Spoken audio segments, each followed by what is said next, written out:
नमस्कार दोस्तों, एक बार फिर जुड़ने के लिए मेरे साथ। और आज हम करेंगे स्टॉक एनालिसिस, राइट। अगर आपने मेरा इंडेक्स एनालिसिस का वीडियो नहीं देखा है तो इस वीडियो के डिस्क्रिप्शन में जाकर देख लीजिए कि इंडेक्स एनालिसिस कैसे किया है हमने कल के लिए। लेकिन स्टॉक एनालिसिस में आज हम क्या करने वाले हैं कि आज हम देखने वाले हैं कि कौन से सेक्टर में सबसे अच्छी चली है और उससे हम स्टॉक को चुनेंगे। Alright, so let's get started. लेकिन अगर आप इस चैनल में पहली बार आ रहे हैं तो ज़रूर हमारे चैनल को लाइक कीजिएगा और ज़रूर सब्सक्राइब कीजिएगा हमारे चैनल को, ताकि आपको ऐसे इंटरेस्टिंग और इन्फॉर्मेटिव वीडियोस आपके पास आते रहे।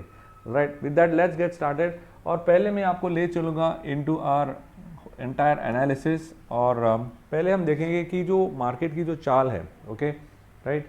आपने देखा होगा कि मार्केट की जो चाल है कुछ इस प्रकार का था।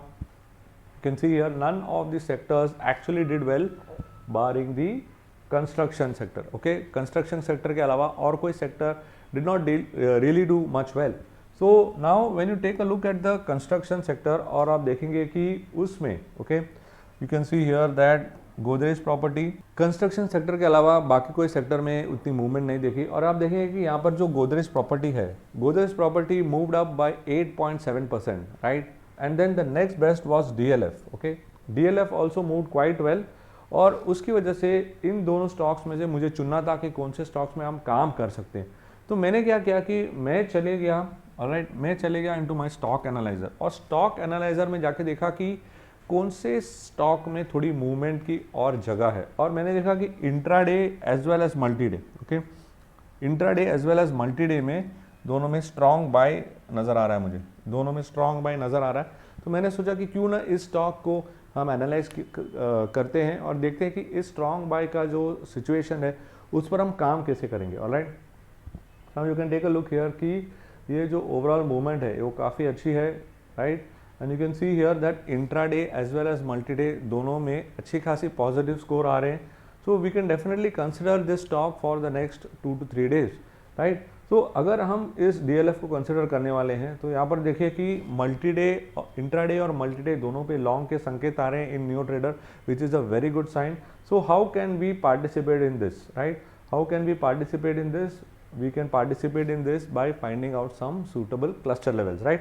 तो अभी हम जाकर देखेंगे कि important cluster levels क्या है हमारे पास और इस cluster level के साथ how can we take some suitable action.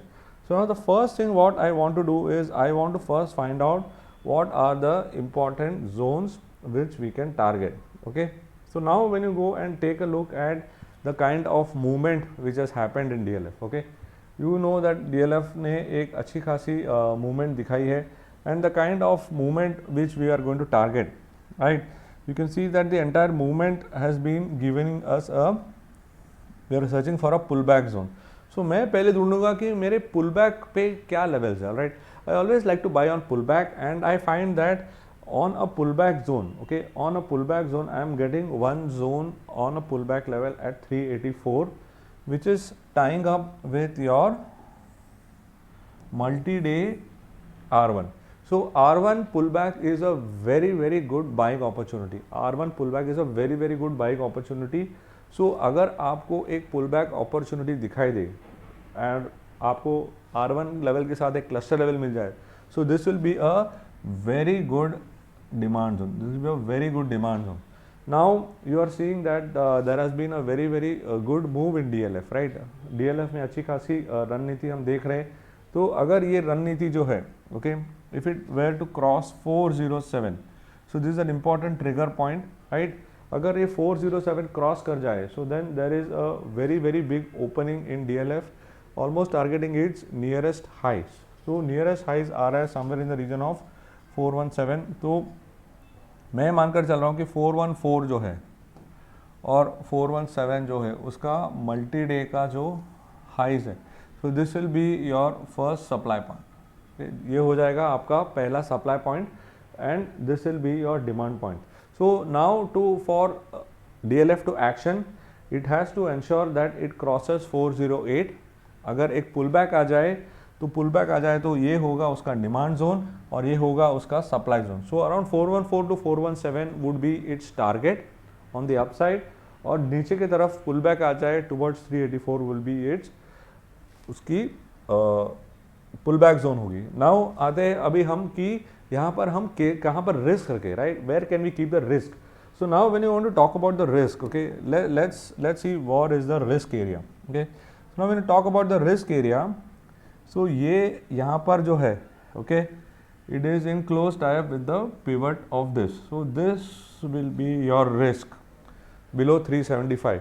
सो 375 पर अच्छी खासी क्लस्टर आ रही है and you can see that यहाँ से जो रिएक्शन है eight 375 is your S3 intraday है। सो यहाँ पर एक अच्छी खासी पुल बैक बाई जोन है, इसके नीचे आपका स्टॉप लॉस है बिलो 375 और अप साइड में है 417। ऑलराइट, सो ऐसे आप DLF को ट्रैक कर सकते हैं और पार्टिसिपेट कर सकते हैं, बिकॉज कंस्ट्रक्शन सेक्टर में especially after the repo rate was left unchanged, a lot of positive movements are being seen. All right, with that I come to an end of this analysis of DLF. DLF looks to be a very interesting chart setup.